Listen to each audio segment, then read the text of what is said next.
ఆ తర్వాత front part cutting. Front part cut చేసుకోవడానికి మనకు బ్యాక్ పార్ట్ అనేది యూజ్ అవుతుంది అనమాట. బ్యాక్ పార్ట్ తీసేసుకొని మనం క్లోజెస్ అన్నవి నా సైడ్ ఉన్నాయి, ఓపెన్స్ అన్నవి నా సైడ్ ఉన్నాయి. కానీ ఫ్రంట్ పార్ట్కి ఎలా ఉన్నా పర్వాలేదు, క్లాత్ మాత్రం బాగా ఇలా కుదుర్చుకునే వైపు పెట్టేసుకోండి. ఇప్పుడైతే ఇలా బ్యాక్ పార్ట్ తీసేసుకొని ఇలా 3 ఫింగర్స్ ఇలా పెట్టేసి ఇలా మార్క్ వేసేసేయండి. ఇక్కడ వరకు ఫోల్డ్ చేయాలి అన్నట్టు. ఇలా పిన్స్ ఉంటే పిన్స్ పెట్టేసేయండి. ఆ తర్వాత క్రాస్ కటింగ్ అయితే ఇలా క్రాస్గా, స్ట్రైట్ కటింగ్ అయితే ఇలా స్ట్రైట్గా పెట్టేసుకోవాలి. ఇదైతే స్ట్రైట్ కట్ బ్లౌజ్ అండి, అందుకని నేను స్ట్రైట్గా పెట్టేసుకుంటున్నాను. ఈక్వల్గా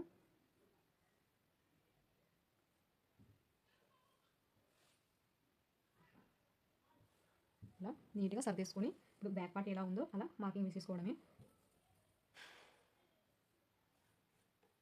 ఇలా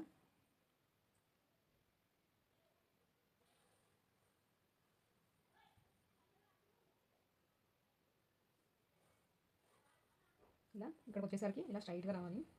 షోల్డర్స్ దగ్గర కూడా అలాగే మార్క్ వేసేసుకోండి. ఇక్కడ సైడ్ కూడా, ఇక్కడ కూడా మనం కట్స్ ఇచ్చాం కదా, అక్కడ ఒక ఇలా మార్క్ వేసేసేయండి.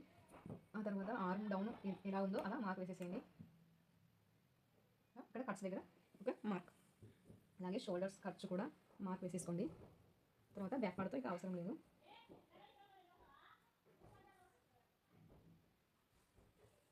ఇప్పుడు బ్యాక్ పార్ట్ ఎలా ఉందో అలా మార్క్ వేసేసుకున్నాం కదా.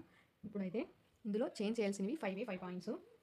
అది ఇక్కడ ఇక్కడ 1 ఫింగర్ పెట్టేసి ఇలా మార్క్ వేసేసేయండి. ఆ తర్వాత లోతు ఇక్కడ కొంచెం ఇలా లోతు తీసేసుకోండి.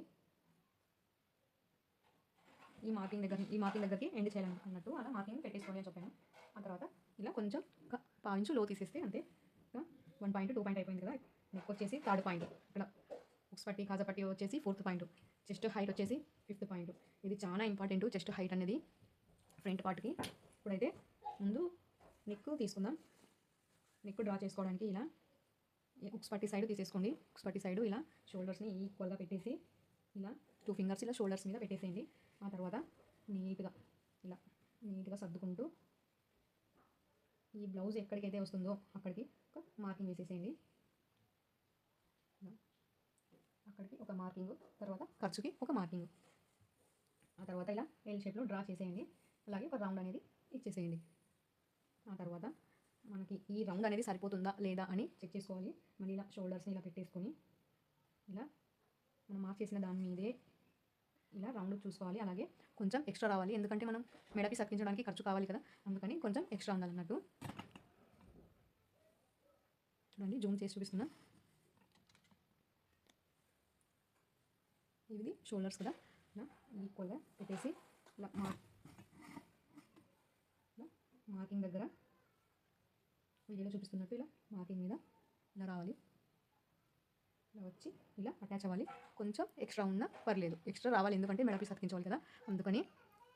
అంతే. ఒకవేళ ఎక్స్ట్రా రాలేదు, ఇంకా తక్కువ వచ్చింది అనుకుంటే మనం ఇలా మళ్ళీ పై వైపు మార్క్ వేసేసుకొని మళ్ళీ రౌండ్ తీసేసుకొని మళ్ళీ చెక్ చేసుకుంటే మనకి ఖచ్చితంగా అంటే వచ్చేస్తుంది. ఇది కూడా అడ్జస్ట్మెంట్ మన చేతిలోనే ఉంటుందన్నమాట ఫ్రంట్ పార్ట్ అనేది. ఆ తర్వాత బ్లౌజ్ మంచిగా ఫిట్గా కుదుర్చుకోవడానికి ఇలా కొంచెం లోతు ఇలా కొంచెం తీసేసుకోండి. అంతే, బ్లౌజ్ ఫిట్టింగ్ కోసం అన్నమాట ఇది.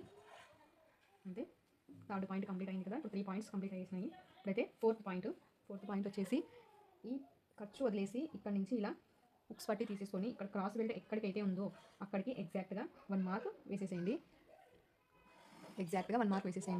ఆ తర్వాత టక్స్ ఇక్కడ వచ్చేసి టక్స్ వస్తుందన్నమాట. ఆ టక్స్ కోసం 1 మార్కు. ఆ తర్వాత మనం క్రాస్ బెల్ట్ అతికించుకోవాలి. ఆ క్రాస్ బెల్ట్ కోసం ఇంకో మార్కు. ఇలా ఇది క్రాస్ బెల్ట్ కోసం ఖర్చు, ఇదైతే టక్స్ కోసం ఖర్చు. మనం ఎంతైతే యూస్ చేస్తామో అంతే ఖర్చు అనేది పెట్టేసుకోవాలి. ఆ తర్వాత 4th పాయింట్ కూడా కంప్లీట్ అయిపోయింది కదా. ఇప్పుడైతే 5th పాయింట్ చెస్ట్ హైట్ చూసుకోవడానికి ఇలా ఫ్రంట్ పార్ట్ బ్యాక్ పార్ట్ రెండు కలిపేసి ఇక్కడ మెయిన్ డాట్ ఉంటుంది కదా, ఆ డాట్ అలాగే ఇలా షోల్డర్స్ దగ్గర ఇలా ఈక్వల్గా పెట్టేసి ఇక్కడ పైన ఖర్చు వదిలేసి ఇలా పట్టేసుకుంటే మనకు చెస్ట్ హైట్ అనేది వచ్చేస్తుంది. ఎగ్జాక్ట్గా ఇక్కడికి ఉంది కదా, ఇలా ఎగ్జాక్ట్గా 1 మార్కు. తర్వాత ఖర్చు కోసం ఒక మార్కు. ఇప్పుడు ఈ పాయింట్ అనేది మనం కలిపేసేయాలి క్రాస్గా ఇలా. అంతే, ఇలా కలిపేసుకుంటే అంతే. ఇప్పుడైతే 5 పాయింట్స్ కంప్లీట్ అయినట్టే ఫ్రంట్ పార్ట్లోన. ఆ తర్వాత కటింగ్ చేసేసుకోవడమే. తర్వాత ఇది స్ట్రైట్ కట్ బ్లౌజ్ కదా, ఇందులో మిక్స్ పట్టి కాజా పట్టి కోసం కొంచెం ఖర్చు కావాలి అన్నట్టు ఇలా ఖర్చు తీసేసుకోండి. క్రాస్ కట్ బ్లౌజ్కి అవసరం లేదు, స్ట్రైట్ కట్ కదా, అందుకని కొంచెం ఖర్చు తీసేసుకోవాలి. అంతే, ఇంకా కటింగ్ చేసేసుకోవడమే.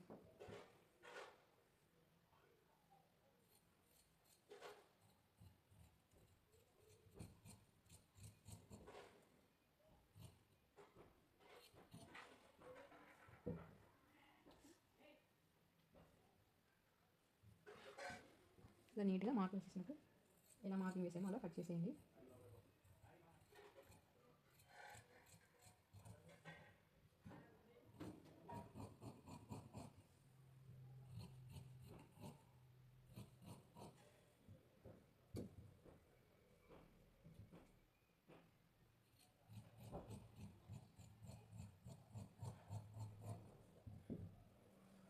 అంతే, ఫ్రంట్ పార్ట్ కటింగ్ వచ్చేసి ఇంతే. ఇక టక్స్ గురించి అయితే నేను స్టిచ్చింగ్లోనే చెప్తాను. దానికి వచ్చేసి ఫ్రంట్ పార్ట్ కటింగ్ ఇంతే, ఇక్కడ ఒక టక్స్ పెట్టేసేయండి. ఇప్పుడైతే క్రాస్ పెట్టులు కట్ చేస్తున్నాం.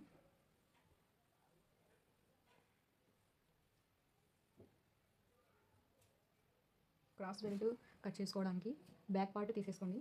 బ్యాక్ పార్ట్లో ఈ నడుము హైట్ ఎంతైతే ఉందో అక్కడికి ఇలా మార్క్ వేసేసేయండి. మార్క్ వేసేసి కట్ చేసుకోవడమే. అయితే ఇక ఈ క్రాస్ వేరే క్లాత్ కూడా వేయాల్సి వస్తుంది కదా, అవన్నీ నేను స్టిచ్చింగ్లోనే చూపిస్తాను. ఇప్పుడైతే back part, front part, hands, cross belt,